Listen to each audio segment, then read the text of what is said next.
Hello, everybody. I'm Patrick Donnelly, director of the Frost Place Poetry Seminar. Welcome to the fifth and last evening of readings of the 2023 seminar. These readings are streamed live on the Frost Place Facebook page and will be archived there for viewing later. As it's the last night of the seminar and the end of our 11th year, I'd like to name the honor roll of amazing faculty who have made the seminar such a special place. Thank you to David Baker, Reginald Dwayne Betts, Adrian Blevins, Tina Kane, Martha Collins, Eduardo C. Corral, Maggie Dietz, Maudel Driscoll, Rena P. Espaillat, Rebecca Faust, Vivy Francis, Jennifer Grotz, Blas Falconer, Allison Joseph, Ilya Kaminsky, Joan Larkin, Sandra Lim, Rajiv Mohabir, Gregory Pardlow, Martha Rhodes, Diane Seuss, Patricia Smith, Cami Thomas, Angela Narciso Torres, Lyre Van Cleef Stefanen, Afa Michael Weaver, and Philip B. Williams, sorry. Pretty amazing list, yes? Please check out the seminar at frostplace.org. We'd love to have you join us next year. Please welcome our first reader.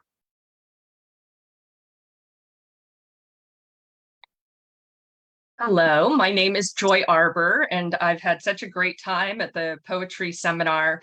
And I'm so happy to be able to go first because that way I get to get all of the nerves out of the way right at the beginning, and then I can really enjoy hearing all of your wonderful poems. So I'm going to read 3 poems, and don't worry, most of them are short. These come from my collection on Israel-Palestine poems. Just briefly, I have an Israeli background, but I'm also a human rights advocate and have traveled to the West Bank to listen to the stories of Palestinians and others suffering under occupation, which creates a lot of tension in my life. And I wrote a collection based on the experiences that I had. So the first poem is called Moonlit Mikveh. And you need to know that mikveh is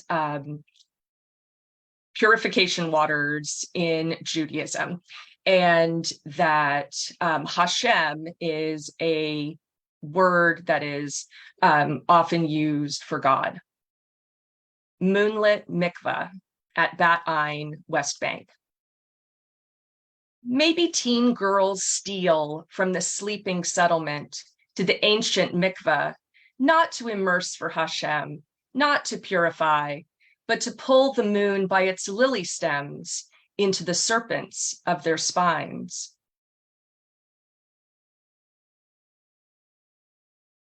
The next poem that I'm going to read is On a Terrace at Kibbutz Suba, and kibbutz, of course, is a collective living arrangement that still exists in Israel.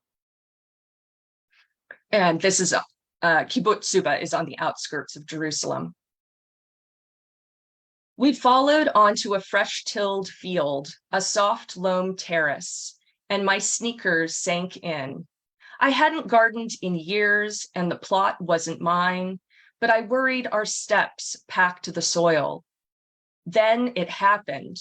Roots grew out the soles of my feet into the loam, twining through the earth. I stood there, dumb. Susan must have seen I'd cracked open. She asked, "Are you okay?" I whispered about my feet.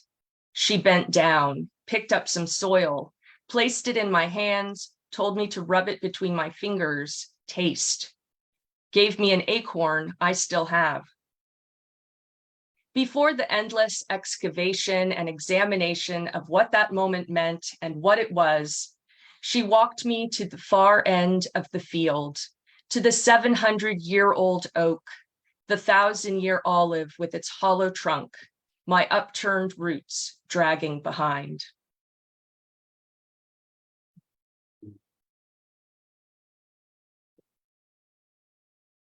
And finally, a zone of uncertainty. And this poem is fitting, I think, for me to close with, because it's after Robert Frost. The settler in another's territory said he didn't like fences or walls or coiled barbed wire.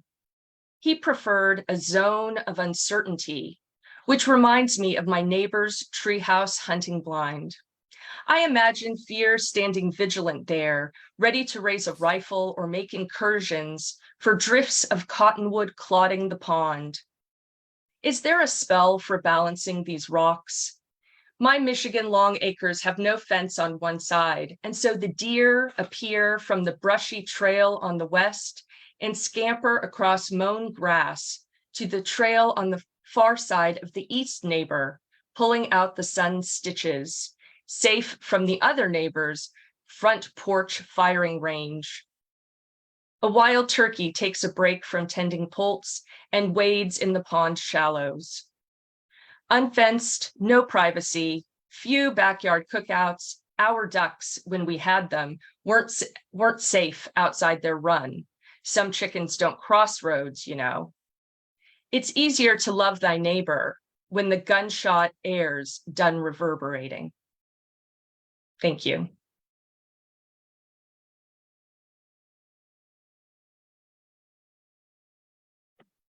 Hello, everyone. My name is T. Broderick. I've been to several Frost Place poetry seminars, and every year they get better and better. Angela, our workshop leader, thank you so much for navigating our group safely into Harbor. You did a masterful job. All the participants in our workshop will probably recognize this poem I'm going to read is a radical revision, even a re-envisioning of a very short poem that I brought into workshop.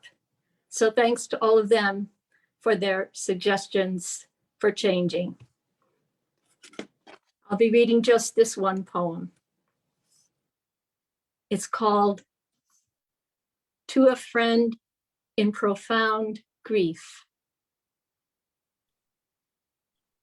Your mother, Claire, who loved wholeheartedly each and every creature born beneath the ebb and flow of Atlantic waves, the sandy beaches of inlets and peninsulas, or August's evanescent littoral ponds, who once carried her giggling infant at dusk to far shorelines, pointing out swarms of crowning dolphins, who years later chased her dark-haired girl kneeling in the mudflats to unearth with bare hands a fat worm or a burrowing fish.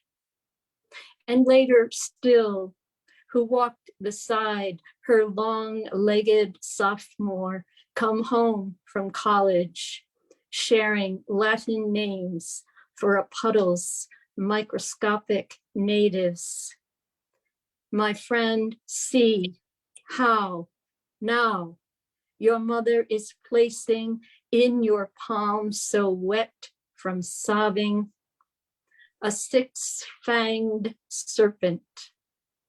Didn't she prepare you to stare at all forms of life? A thick monster that's always been lurking beneath the bellies of more charming species, coiled in sunless trenches. Dare to look, touch, explore its contours, odors, and hisses. Calibrate its crevices with every implement of tenderness your mother's left you. She trusts that someday you'll be marveling at its green and deathless mosaics. Thank you, everyone.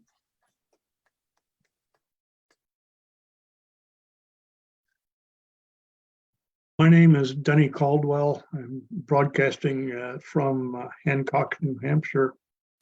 This is my first year attending Frost Place, and I certainly hope that it won't be the last. It's been an invigorating experience, and special thanks to the workshop leaders and everyone who has addressed the group, who has instructed us through many surprises, and I'm much richer for the experience. So thank you all.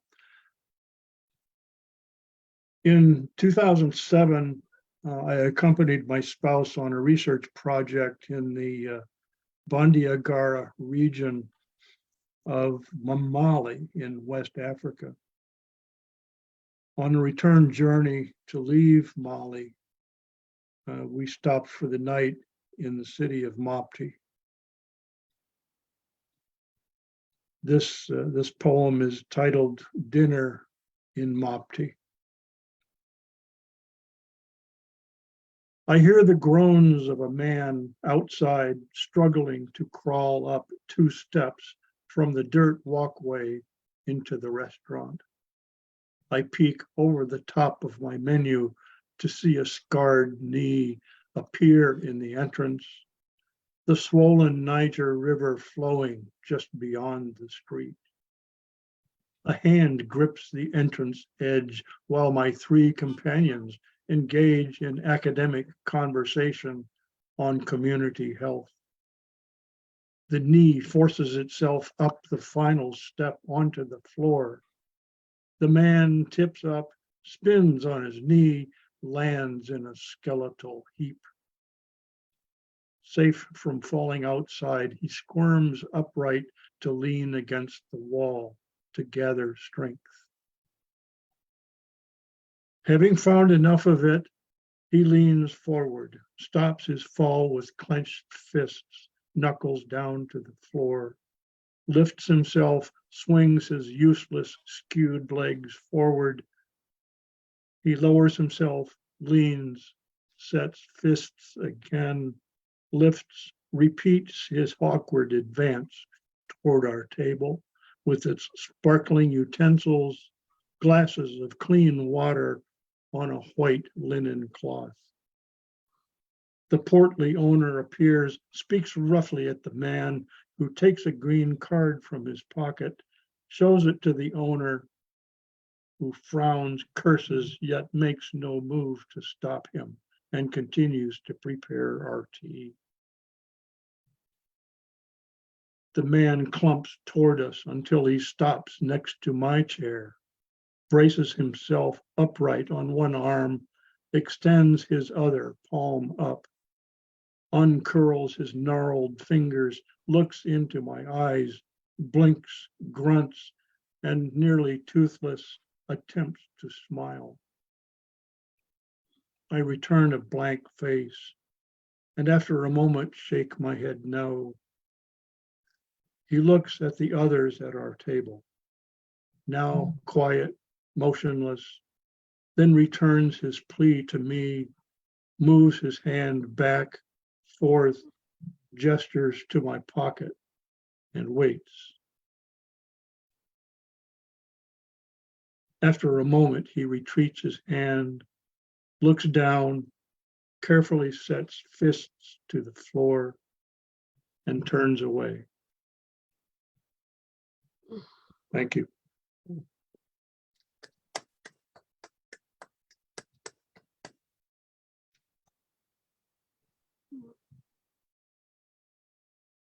I'm Terry House, and this has been such a joy this week. As Rena, our workshop leader, has said, we felt like family, and we truly did. I feel like I have it's a new poetry family that I have, and this whole experience has exceeded my expectations, which were high. I'm going to read 2 poems. The first is, 2 poems that are bookends in a series about mothers and daughters, specifically, of course, this daughter and my mother, her mother. The sweetness that she craved. This summer she carried peaches in splitting half-peck sacks, wedged onto the ledge of bone where her belly's bulge met hip, one pit dripping between her teeth. It was the sweetness that she craved. This summer she carried her first child. To staunch the craving, she ate peaches, globes of gold and russet fuzz, and copious juicy sweetness. Yet it was no fruit that she craved. This summer she craved peaches. This summer she craved the child fruit who grew plump and ripe and curled into an inverted apostrophe beneath her ribs. She ate to quench an orphan's longing. She ate to plug the holes in her parodic heart, carrying its ache in the weight of fruit-laden abdomen and arms. But it was a meager hunger that she staved. It was an untasted sweetness that she craved.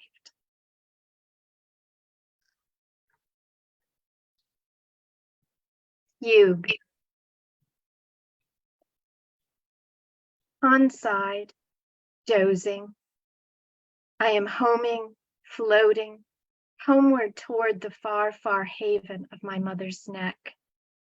Crooked there, rocking, so long ago, her hair brown again and soft, soft as feather down, swaying dark and down across my face.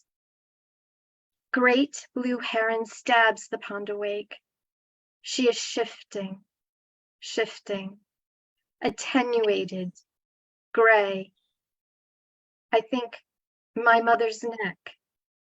I think grief, drifting nearer, ever nearer. Soon there will be no haven left to seek. Thank you.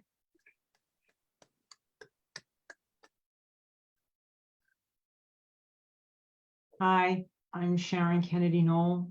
I just want to thank Patrick and Mordell and Angela and everyone really for another wonderful week with Frost Place. It's been great. So I have 3 poems, 2 very new ones, and then I'll read one from my book. Sex with a Sex Addict. Every time he touches her, she suspects that he's been at it again. His novel suggestions of pose, angle, orifice, pace, so weirdly cinematic, they seem borrowed, badly rehearsed, his murmurings misapplied. She must then be someone else, acting out the other woman, caught red-handed, on camera, playing along. It's not about you, don't take it personally, say their couples counselor. Which is how it is anyway. All eyes closed, perforce hibiscus kiss. Shut up, wintered over, so tired of trying to please. So rise alone to the open-windowed, drafted night. Smell no hyacinths, less love. More amaryllis pressed against this hothouse pane. The rest is tasteless. Do you ever have a problem with moths? This poem is about that. Moth meal. Opening the double closet doors, stirred fine fibers rise. Saffron-sized nibs dust the floors. Green silver kinks. Dirt, sand, grits my steps to stop. I reach for that bold bolero jacket I so love. Always autumn alive in its burning colors, bought during our first year in Paris when we were a young family. Now my arm enters a sleeve of air, bright red, indigo, orange threads, dangling, titter color, the back mostly out, an ozone-sized hole. And my best dress, Christmas gift from when my husband loved me hard. I wore it every year. Full-length Lauren, smart red and black plaid, crimson silk line, black velvet buttons, cuff and collars. Stands thin, light-lined, a ghost pine. Remember the mothballs. Mother always said with Pearl Harbor recall, but I lapsed in the year of pandemic PJ time. Now frass fills drawers, big black bags, the unsalvageable, trashed. How did I lose so much stashed life? Evacuated to the porch, they all hang wrong.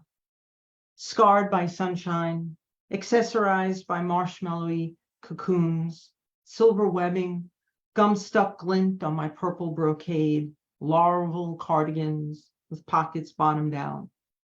Living in Bedford, a neighborhood where it's a finable sin, it's true, to hang a duvet out to air.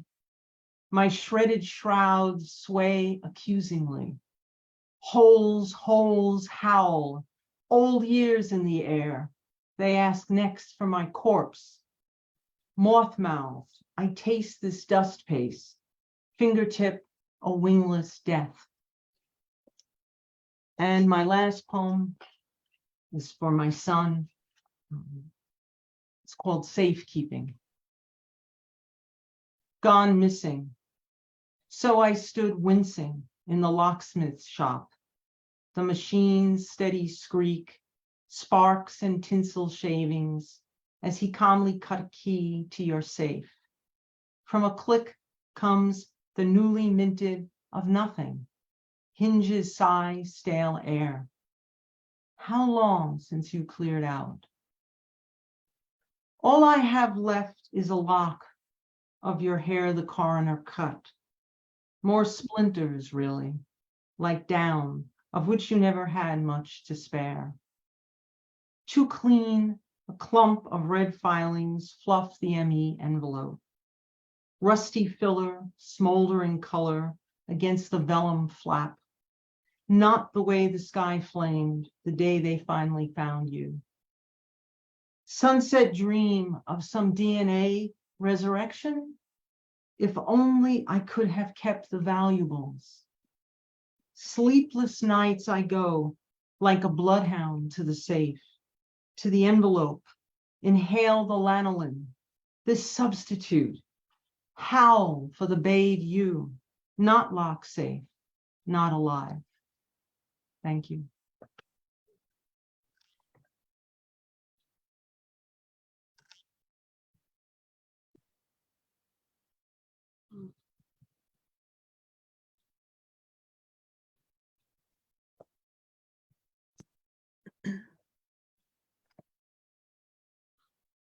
We have a participant with video trouble. It'll be just 1 second.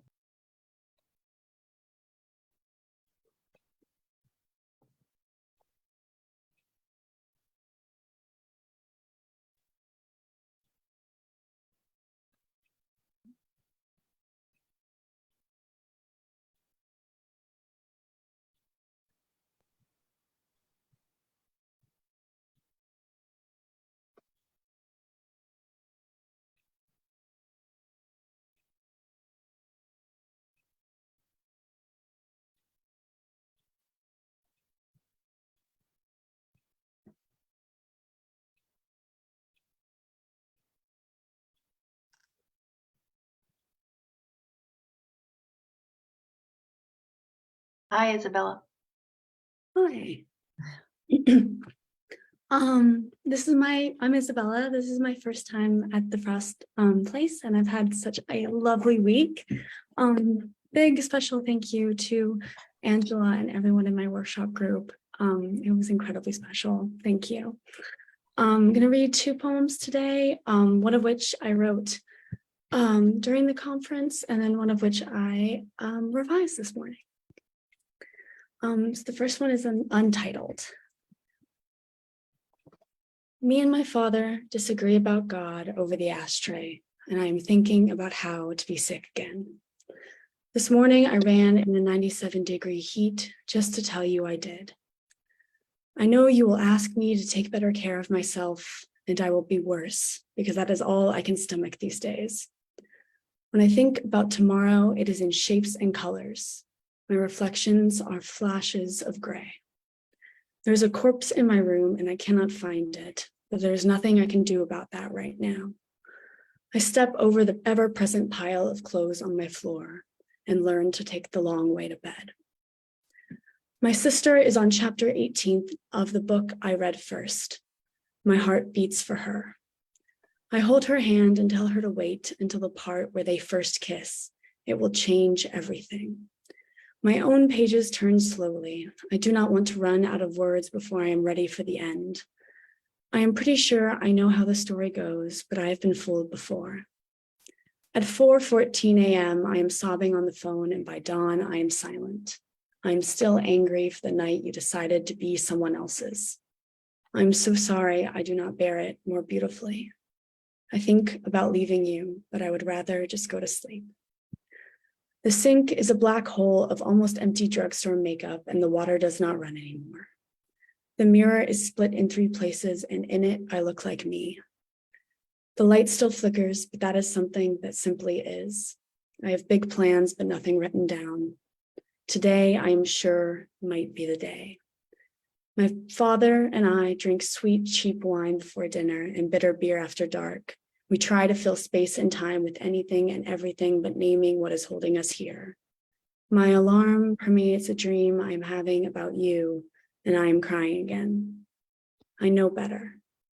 I'm not ready to wake up. And then I have the poem Kneeling. If God is real, I think I would just ask if he loved me like a child. It would be enough to taste the need dripping from my lips, to crave a mother's love and to want it back. Thank you.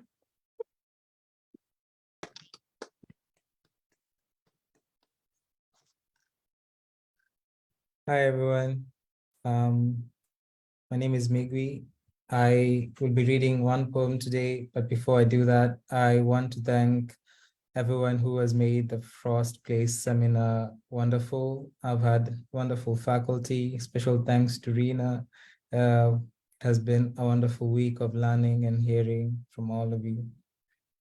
I'm going to read a poem titled Consular Greyhounds, and yeah. Consular greyhounds. Early into our being here, before this epiphanial wantings to run, and I think I told you this, on a greyhound to Boston, from I-485 clutched between my unidentities of record, Ben Howard's end of the affair musing on my headphones, whispering to my soul discerning affirmations, itself a kind of pilgrimage. I saw the vague resemblance of a past love. Later that day, on board that somewhat small American Airlines plane that shook so violently over Philly that I felt it inside of my body, on my way to you, I wondered how much more beautiful for us America would look with a less deniable responsibility to us to be safe, for we have always moved as though one day this difficult miracle we speak of to keep us safe, this dream house of leaves would gather solid. Now that I've had a chance to examine our towns, our togetherness, our thin gatherings, our unmet rearrangements for what they truly hold, now that we can touch each other only in this strange language with our broken ears, now that we can no longer manufacture spell-binding soils, fragrant sugar water, bloom whole newnesses into spaces we inhabit, now that there are those who hunt us, and they will not stop until we cease to exist, And for safety, there are days we collapse our tongues, knife ourselves over and over, quietly, scared, and un-American into this grave of ours. Now that we can no longer forget to lock the doors, our other homely alien amnesias, now that all things strong, bold, and unpunctured in us exist culled only in corners of spaces we once occupied. Now, on my way back to Boston, Etana's weakness in me blocking my ears, I wonder which of this multiple, particular, specifically missing, chosen, and unchosen thefts we should most be enraged about. Thank you for Philly. Thank you.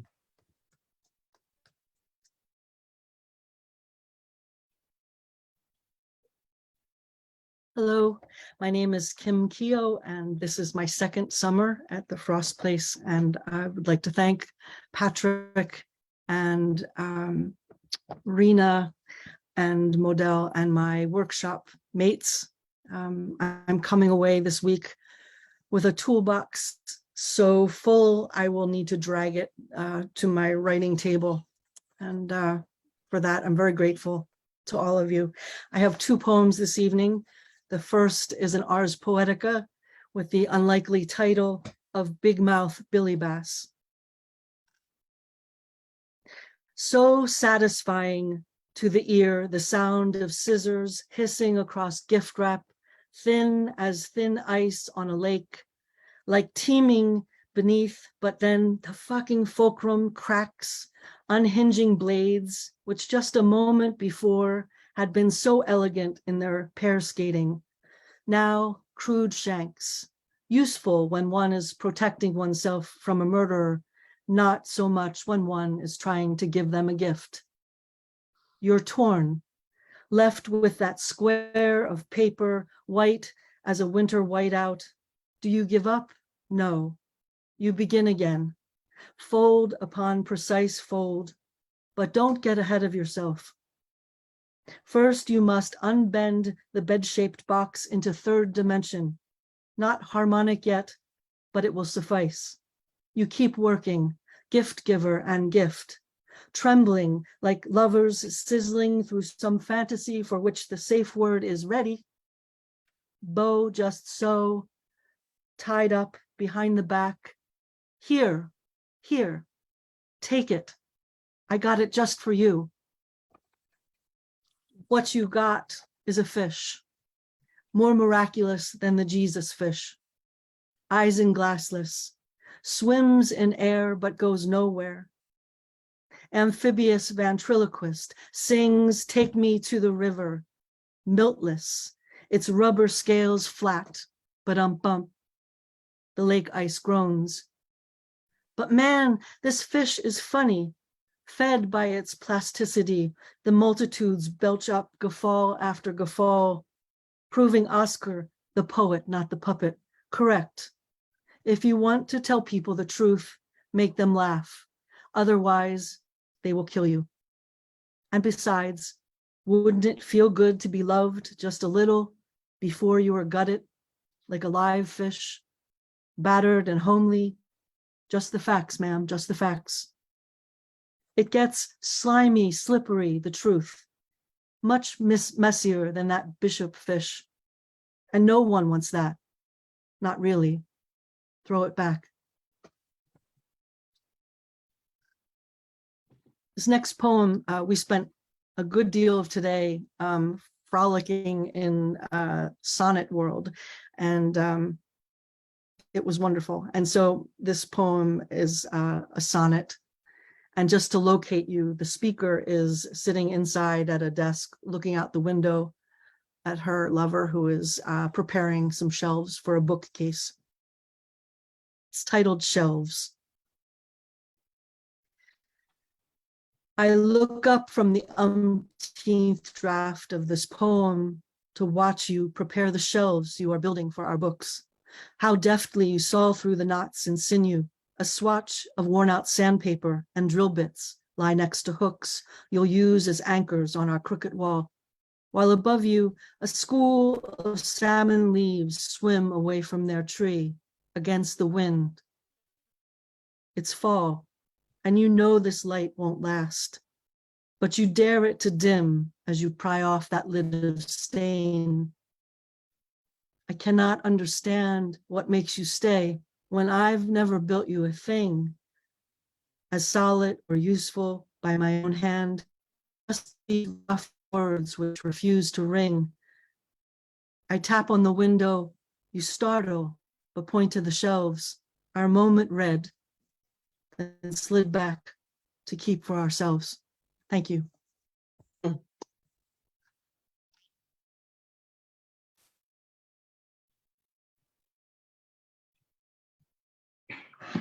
Hi, everyone. My name is Rosanna Young Oh. I want to thank everyone for making this week really wonderful for me. Especially thank you to Angela and my workshop mates for teaching me so much. I'm reading 2 poems today from my collection, the corrected version. The first is a sonnet in honor of the wonderful conversation we had earlier about sonnets today.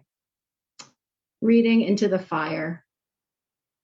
Since no one else had closed his eyes, I kept mine open. In the distance, where a man had sat, a life-sized bulb of flames began to spread out petals, curled and thick like script. No sound came out, no muscle twitched.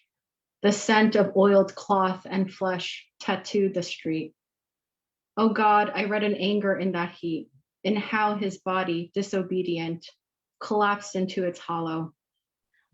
What came next to mind was not a prayer to invoke his flaking bones, nor where the ample smoke would go, but fitting his death to subtext. If fire heals the pain it brings about, if fire works from the inside or out. Picking blueberries. It was a risk my father had taken in midwinter, ordering 240 pint boxes of blueberries in less than desirable condition at a discount so they could be repicked, repacked, and resold. We stand together before crates of blueberries, the color of river pebbles and water, some flecked with mold. I am 29 years old, and yet my father instructs me as though I were a child again, hiding between the aisles of lettuces and squash in the store. Daughter, look, he says. He squeezes a blueberry between his thumb and finger until the skin tears. I see now, rotten ones bruised to the touch. We pick in silence. By the second hour, our fingers stiffen, their nail beds purple from juice. Suddenly, my father's voice emerges as though from a distance. You were not meant to live this kind of life. But nor was he, a man with a mind made wide by books, who as a child rose with the sun to read by its light. We're left with fewer boxes than we had thought.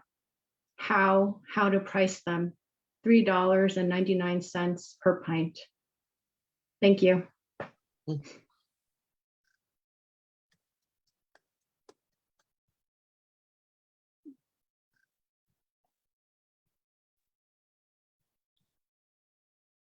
Hello, my name is Charles Peoples III.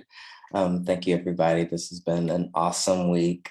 I'm going to read 4 poems, 3 super short, and then the last one a little bit longer. The first one is called Ghosts. Who waits to be swept off, hooked on remnants of before, photographs, keys, songs, blankets? I know, ghosts keep the living away. The second one is untitled for now. It's not like me to be on hands and knees praying to something other than God, but depression is intoxicating, burning like battery, acid to touch, and you call me crazy, and I believe you. And this third one is also untitled for now. It's my fear, devoted to one purpose only, to kill ipseity, because tangled and twisted and misunderstood isn't enough. It comes for blood. And this last poem, I just edited a little bit earlier, thanks to Angela. Thank you, Angela. The title is 16:6. I was a child and I loved it. 16:6. He knew where the videotapes were. He knew I loved movies. I can't remember smells. I'd tell you if I could. How can I say this? It was someone being nice. It was someone paying attention. Remember, the cupboard is open. I thought of love. The tapes are there. It felt good. His dad is not. No babysitter for the babysitter. He's a family friend. I have work. They treat you well. Listen to what he says. Be a good boy. Video plays. You're just down the street. Hands. I'll see you when I get home. His breath on my neck. I love you. How can I say this? I was a child and I loved it. Thank you.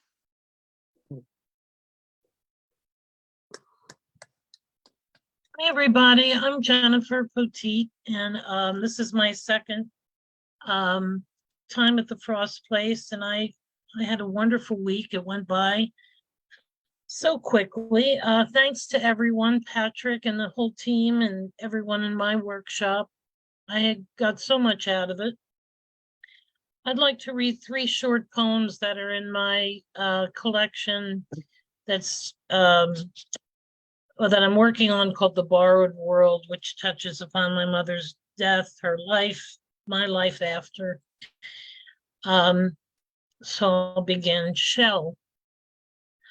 I thought I was prepared, but wasn't. 2 dark-suited men came to the apartment at 3 a.m. One pushed an empty gurney. The other put on gloves and unzipped a black shroud. We didn't speak. I left them alone to work. My mother had climbed over the raised rails of her hospice bed and fell. Her aide heard the thud, dialed 911, called me.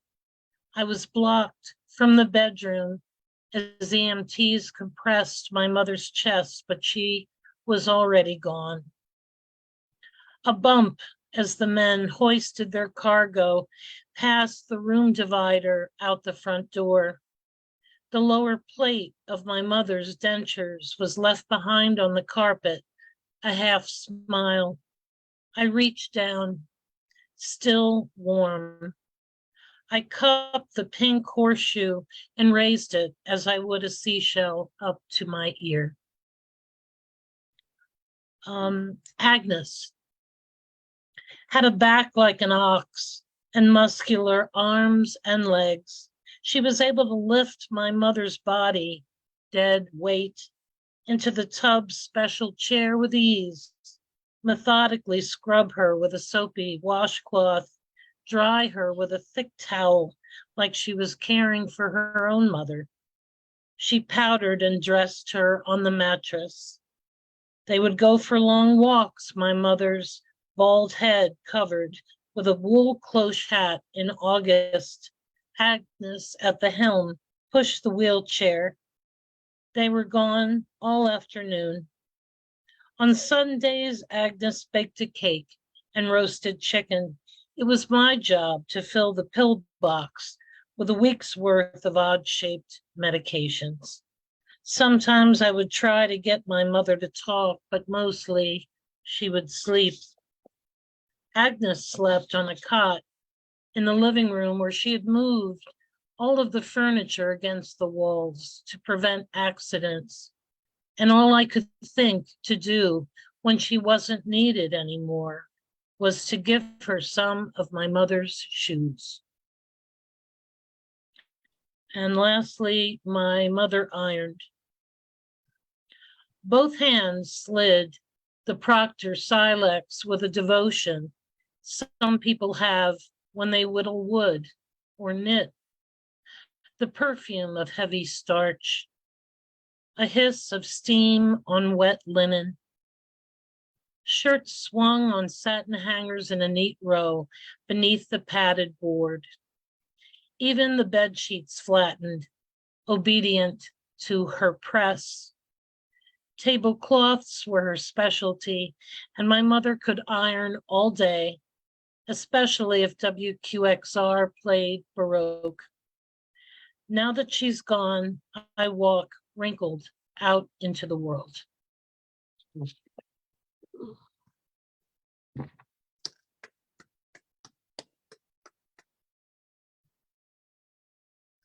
Hello, everybody. I'm Jon Riccio, and thank you to Patrick, Maudel, Workshop Group, and everyone for your words this evening. I have 3 short poems from my forthcoming chapbook, The Orchid in Lieu of a Horse, and that will be with Seven Kitchens Press later this year. Confessional. I love you, I loom you, I say at the diner. The waitress's charm bracelet trickles onto imitation sunflowers, talismans, dust, syrup. I think about our sutured future, my hands on a maple-sated menu, cuticles like covered wagons, the hostess a mix of bellwether and bouffant. You sweep where I munition the gin. You love me. Intercession looms. I think about suturing our future. A lover's sphere is more than decanters and velour. Nicotine dissolves in an omelet's eaves. What I'd undo to funnel through your maroon shirt. The patroness offers you a drink. Mix me a Shirley Temple. Teach Ambrosia to swim. Make it a Death Star of Detroit. My glow stick matches your bidet. Those anthills exhibit art. Oh, music. Yes. The Carnegie Hall of Stupors. I thought they said 12 Mets. Didn't give it up so much as an ultimatum, sauntered into my canal, had the equilibrium annulled. Kerosene.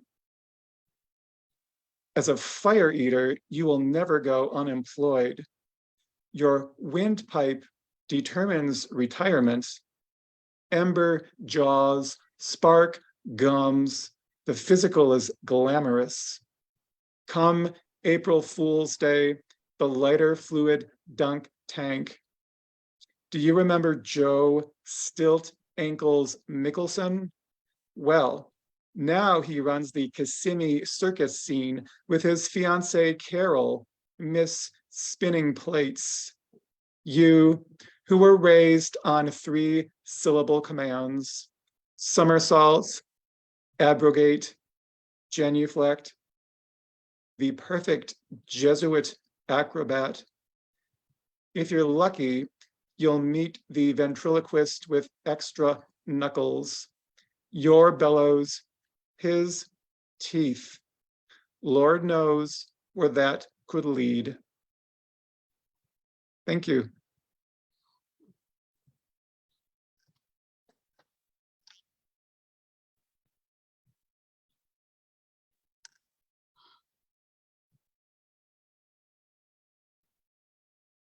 Hi, I'm Catharine Clark-Sayles, coming to you from just north of San Francisco.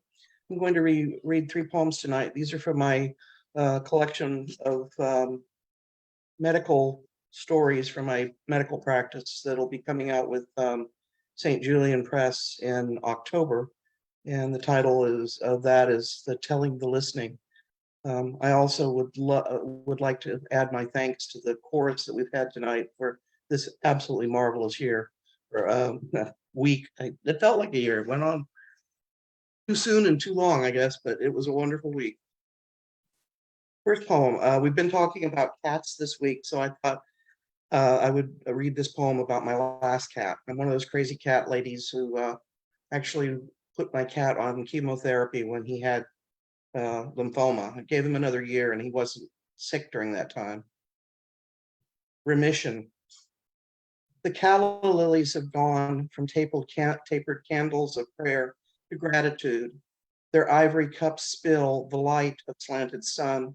In a pool of warmth, the cat sleeps. Its fur is haloed gold. The vet says, in remission, maybe another year. What needs doing now can wait as I pluck a tangerine, peel the fragrant rind, scattered in scraps of orange around my feet. Pull apart the sections, eat tart and sweet in equal parts. I watch the sun slide down the sky as the cat moves to my lap. Over my shoulder, the pale disk of moon rises toward the night. This one started actually from something from a Patricia Smith was at one of the Frost places a couple of years ago, and she put up a picture to be a prompt. And it was a Black woman and a young Black man, I assumed a mother and child that had some severe scars. And it triggered a memory of something from my ER days that was traumatic. Go to where it bleeds. When the cops arrived, the father met them with butane and a knife, while the ones he loved flared incendiary, screaming, no, no, no, no, into one long syllable of pain. As the blue flames flicked up bodies, burning skin, hair, muscle, the boys footed flannel pajamas with bright dinosaurs melting into flesh. Almost still a baby and never going to be a child. He whimpered when the morphine lightened as we scrubbed and picked the bits of char. The nurse crooning, baby, you're going to be okay. You're doing fine. For the boy, for me, the shiny intern with my new blue scrubs, my shaking hands holding a scalpel to scrape free the sticking bits. My resident trying for coolness says, you got to get to where it bleeds, offers me a swipe of vapor rub to block the smell of charred body. His mother in the burn unit downtown. No news on dad, no explanation. Baby moans and the nurse edges up the morphine as his hair pulls off in melted mats, ear curled and blanched. Probably going to lose the ear, the attending surgeon says as he begins to plan his grafts. Poor kid, it will be bad, but I never know as we go to lectures on grading burns, calculating body surface area and percentage of survival, and the problem of scars, how they harden, contract into rigid shells. No one mentions years of pain or a life lived with the terrible truth that love is a porous shield, impossible for some. Baby boy, can you twist a life around this night? Twist it hard into a scar, leave it to mark the lintel of your years ahead. Can you see the sinuous marked beauty of your precious life?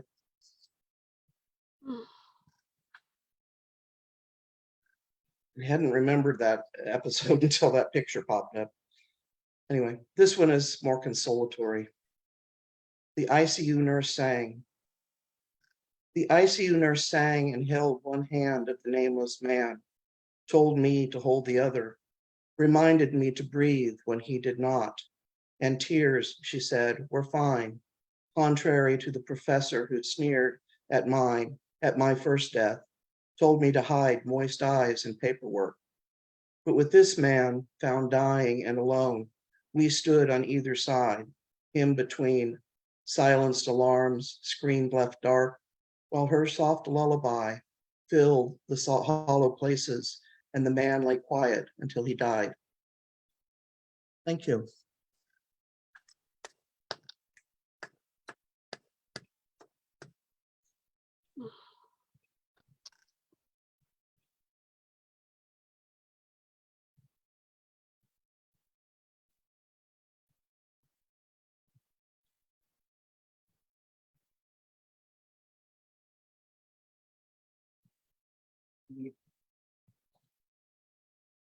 Hi, George. Hi, my turn? Yes, indeed. Okay. I was looking for my photo of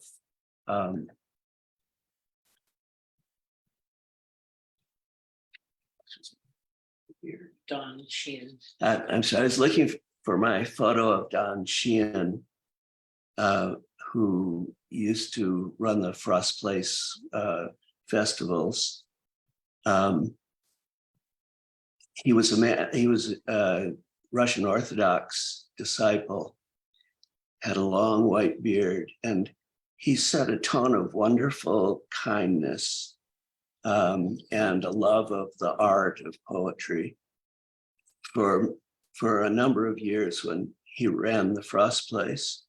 And one of the delights of my life has been to see the way Patrick and Maudel have carried on his spirit.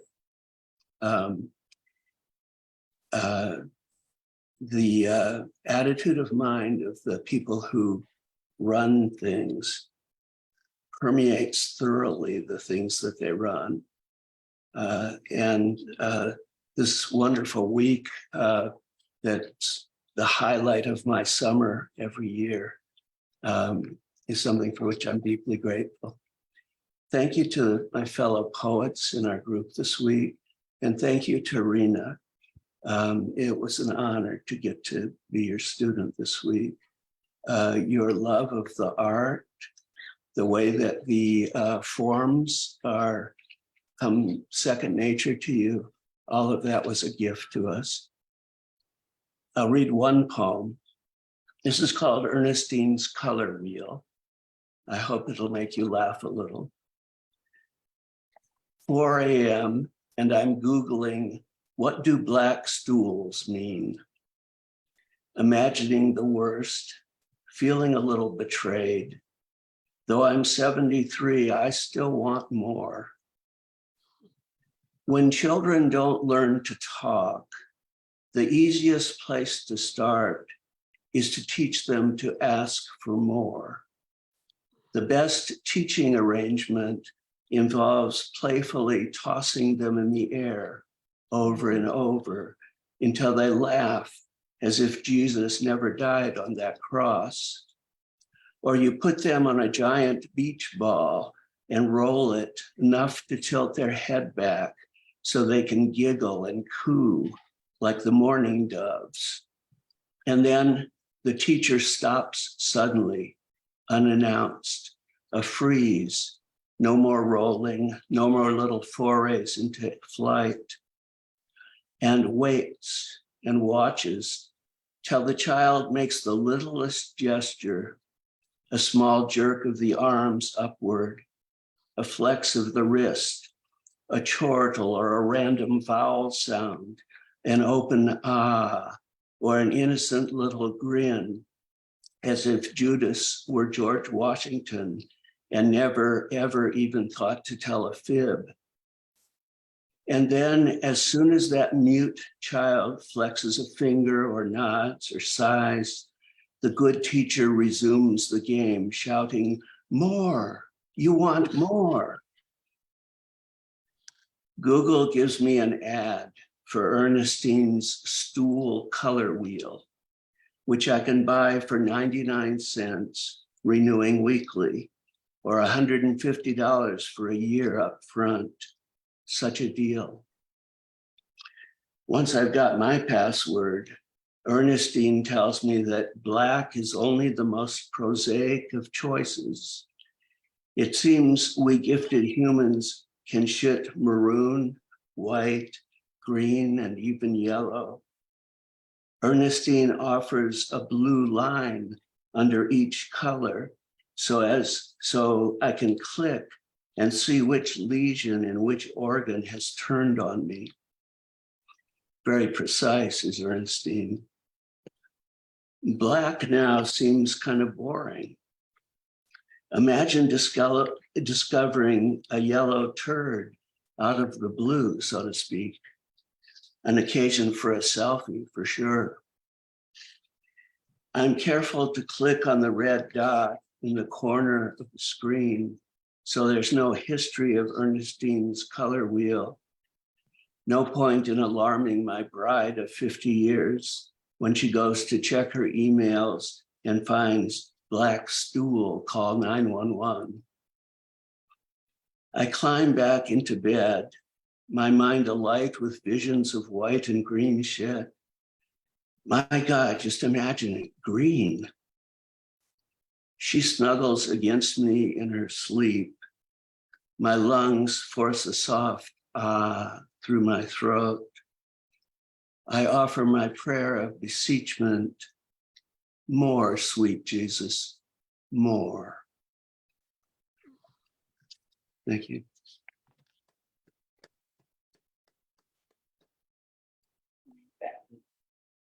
What a great way to wrap up the reading and the 2023 poetry seminar. Thank you so much, everyone, for those beautiful poems and for your presence this week. And thank you, everyone, for attending. Goodbye for now.